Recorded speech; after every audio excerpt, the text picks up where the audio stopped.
کی بے ادبیاں کرتا ہے۔ بچی نے جب سرکار کا نوری نوری چہرہ دیکھا تو بے ساختہ کہنے لگی یہ چہرہ جھوٹوں والا چہرہ نہیں ہے۔ چہرہ انور دیکھ کر کلمہ پڑھ کے مسلمان ہو گئی۔ جب رات کا ٹائم ہوتا ہے بیٹی آمنہ کے چند پر درود و سلام پڑھتی ہے، لیکن بدنصیب باپ سرکار کی شان میں گستاخیاں کرتا ہے۔ ایک دن اس بچی نے کہا ابو آپ کو پتا ہے حضور علیہ السلام اللہ کے آخری سچے رسول ہیں، ٹھیک ہے آپ ان کا کلمہ نہ پڑھیں لیکن گستاخیاں کرنا اور گالیاں دینا یہ تو آپ کو زیب نہیں دیتا۔ یہودی غصے میں آ گیا، غصے میں آ کر بیٹی کو برا بھلا کہنے لگا۔ بچی ڈر کی وجہ سے خاموش ہو گئی۔ بچی نے کہا ابو آپ میرے والد ہیں، سردار ہیں، میں اور تو کچھ نہیں کہتی لیکن اتنا یاد رکھو فاطمہ کا بابا اللہ کا محبوب ہے اور اللہ کے محبوبوں کی بے ادبی کرنا یہ اللہ کی بے ادبی کرنا ہے، یہ اللہ تعالیٰ کی بے ادبی کرنا ہے اور اللہ کی لاٹھی بڑی بے آواز ہے۔ خیال کر کہیں حسنین کا نانا، کہیں حسنین کے نانے کی وجہ سے اللہ کی گرفت میں نہ آ جاؤ، کہیں اللہ کی پکڑ میں نہ آ جائیے۔ وہ یہودی تھا، اللہ کو مانتا تھا لیکن حضور کا منکر تھا اور گستاخ ان چیزوں کا وکال نہیں تھا۔ کہنے لگا بیٹی زیادہ تقریر نہ کر، زیادہ تقریر نہ کر، میں اس کی برگاہ میں جو منہ میں آیا کہتا رہوں گا۔ جب میں اسے اللہ کا نبی مانتا ہی نہیں تو پکڑ اور گرفت میں کیسے آ سکتا ہوں؟ جب بیٹی نے دیکھا تو سمجھ گئی کہ میرا ابا گستاخیوں سے باز نہیں آئے گا۔ اب اس نے اللہ کی برگاہ میں دعا کی اے خالق کائنات تو دیکھ رہا ہے میرا باپ تیرے محبوب کی بے ادبی سے باز نہیں آ رہا، اس پر کوئی ایسی مصیبت نازل کر کہ تیرے رسول کی بے ادبی سے باز آ جائے۔ اللہ اکبر۔ حضرات اللہ تعالیٰ فرماتا ہے کہ ماں باپ کے لیے رحمت کی دعا کرو، لیکن یہودی کی بیٹی باپ کی مصیبت کے لیے دعا مانگ رہی ہے۔ کیوں؟ اس لیے کہ وہ بتانا چاہتی تھی کہ لوگوں ماں باپ بعد میں ہے، اللہ اور اس کے رسول کی محبت پہلے ہے۔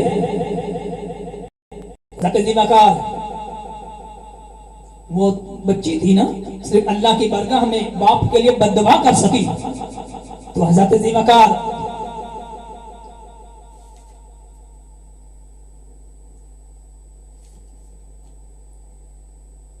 تو یہ کر رہا تھا کہ یہودی کی بیٹی نے دیکھا کہ حضرت صلی اللہ علیہ وسلم آرام فرما رہے ہیں،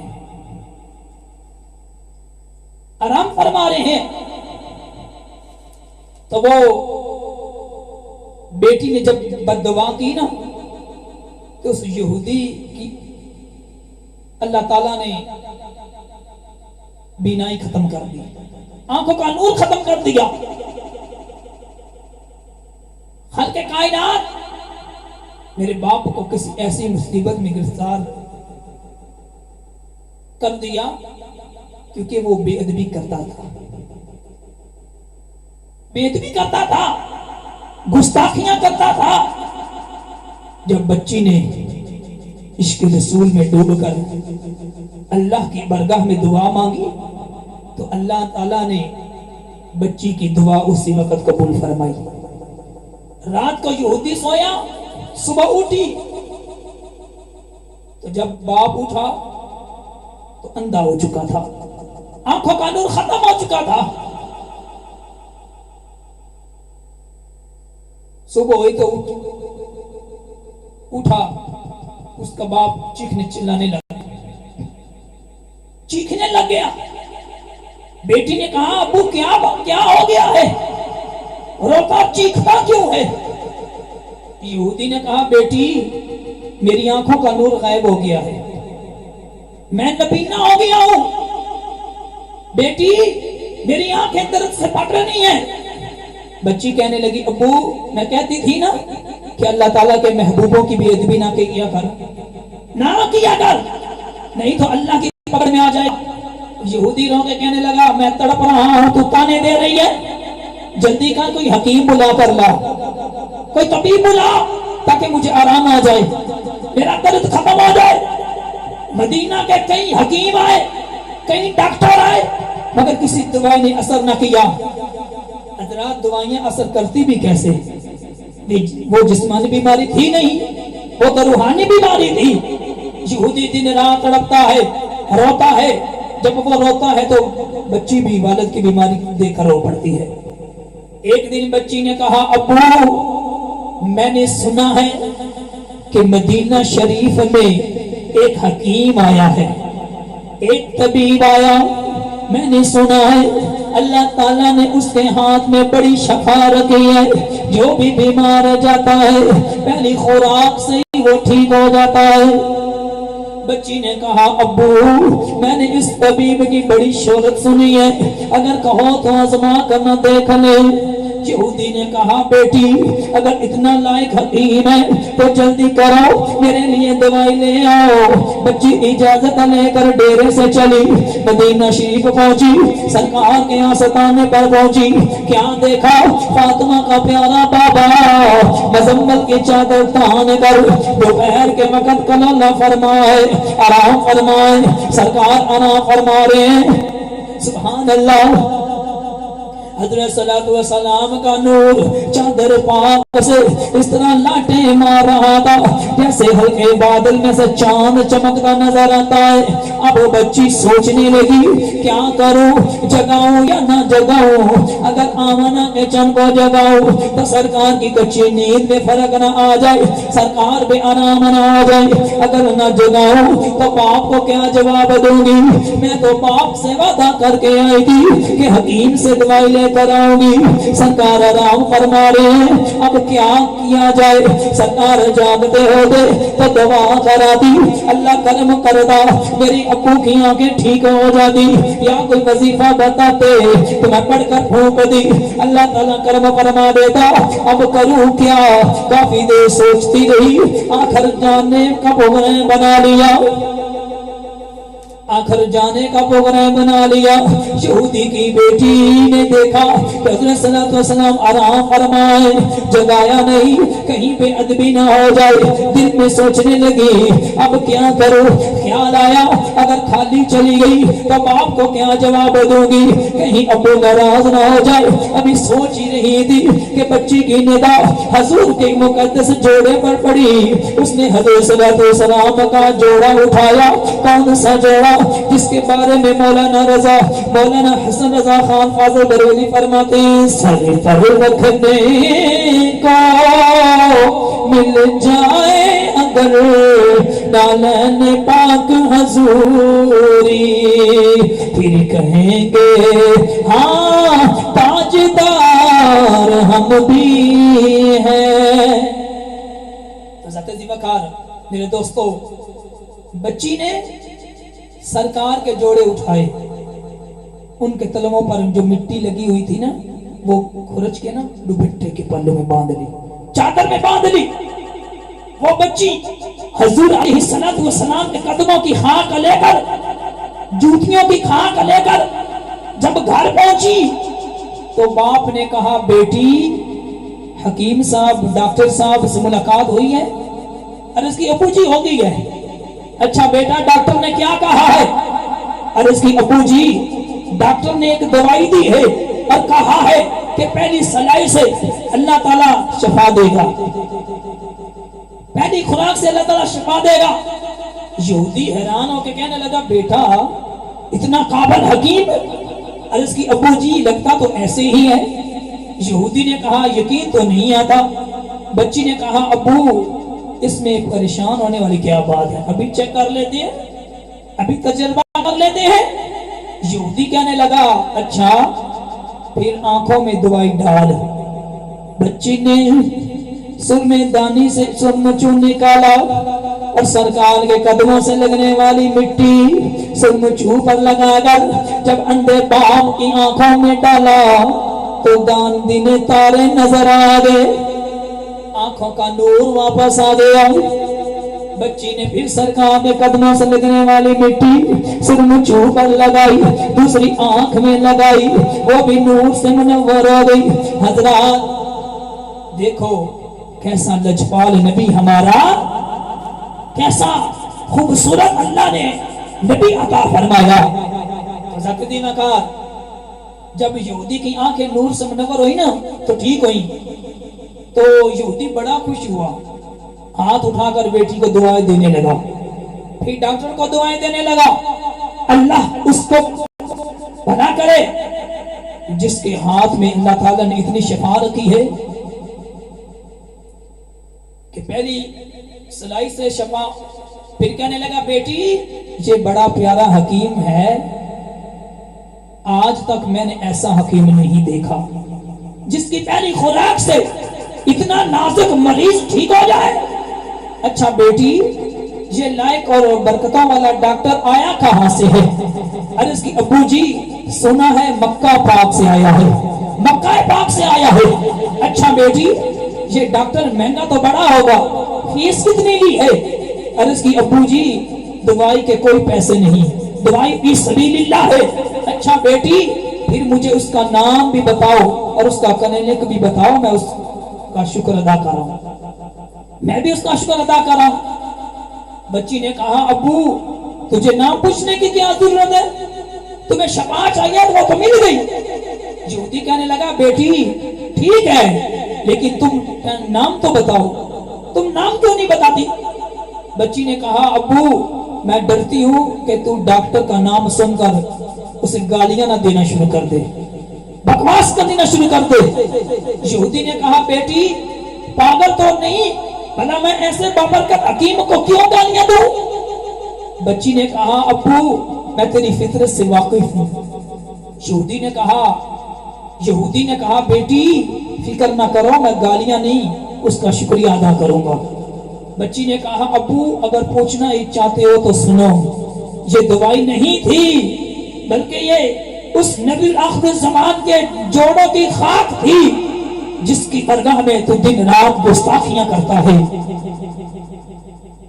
ابو یہ کوئی عام حکیم نہیں، یہ وہ بابرکت اور عظمت والا نبی ہے جس کو خالق کائنات نے حکمت عطا کر کے بھیجا ہے۔ اللہ قرآن مجید میں فرماتا ہے اَيُعَلِّمُهُمُ الْكِتَابَ وَالْحِكْمَةَ، اللہ تعالیٰ فرماتا ہے لوگوں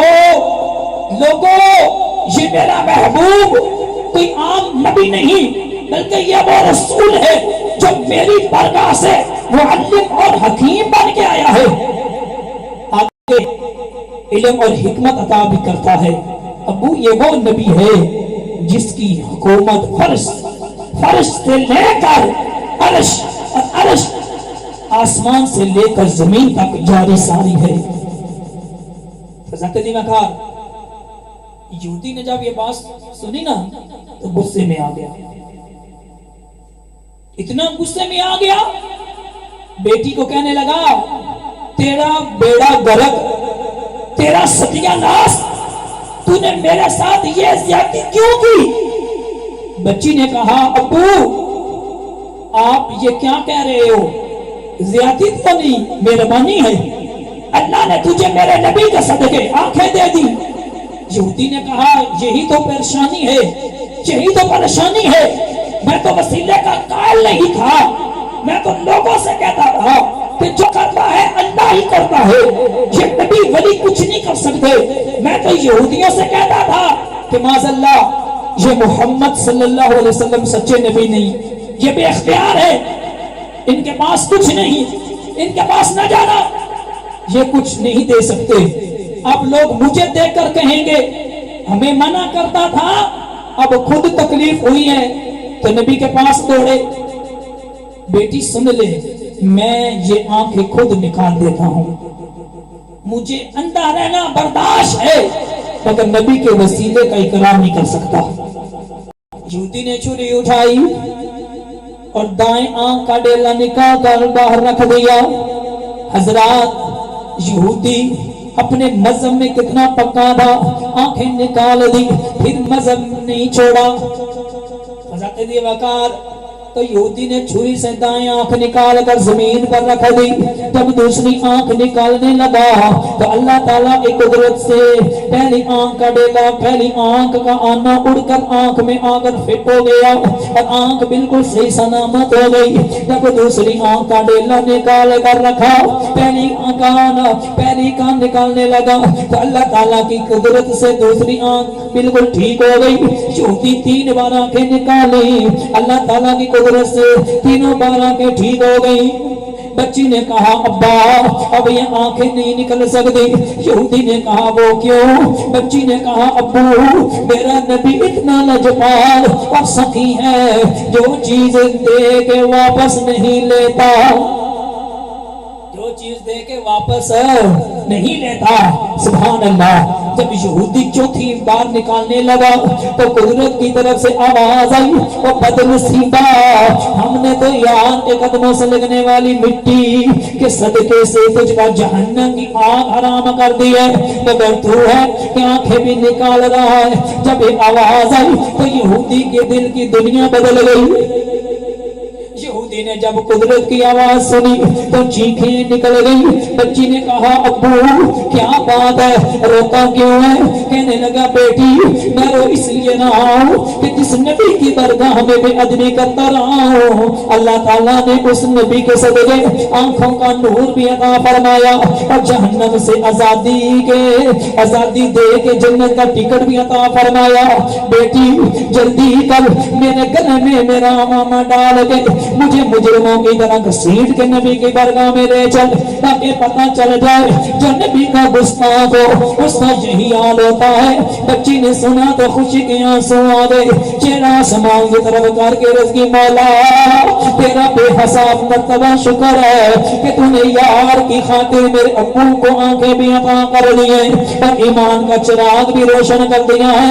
اب وہ بھی اپنے ابو کو ساتھ لے کر سرکار کے دربار میں چل پڑی. یہودی کہنے لگا بیٹا میرے گلے میں کپڑا ڈال مجھے مجرموں کی طرح لے چل. بچی نے کہا ابو یہ آمنہ کا لال کوئی سیاسی لیڈر نہیں، کوئی دنیا کا سلطان نہیں، بلکہ یہ وہ نبی آخر زمان ہے جس کو اللہ تعالیٰ نے رحمت کا تاج پہنا کے بھیجا ہے. جس کی شان ہے رؤوف الرحیم، جو گالیاں سن کر جواب گالی سے نہیں دیتا بلکہ گالیاں دینے والوں کو دعائیں عطا فرماتا ہے، پتھر مارنے والوں کو سینے سے لگاتا ہے، کوڑا پھینکنے والوں کو دعائیں دیتا ہے. ابو تو نے میرے آقا کو قریب سے دیکھا ہی نہیں، اگر قریب سے دیکھ لیتا کب کا مسلمان ہو چکا ہوتا. ابو تو چل تو صحیح، آمنہ کے چل کا آمنہ کے چن کا دیدار تو کل پھر خود ہی دے فیصلہ کر لینا. یہودی چل پڑا. سرکار اپنے یار وہار کے ساتھ مسجد نبی میں تشریف فرمائے.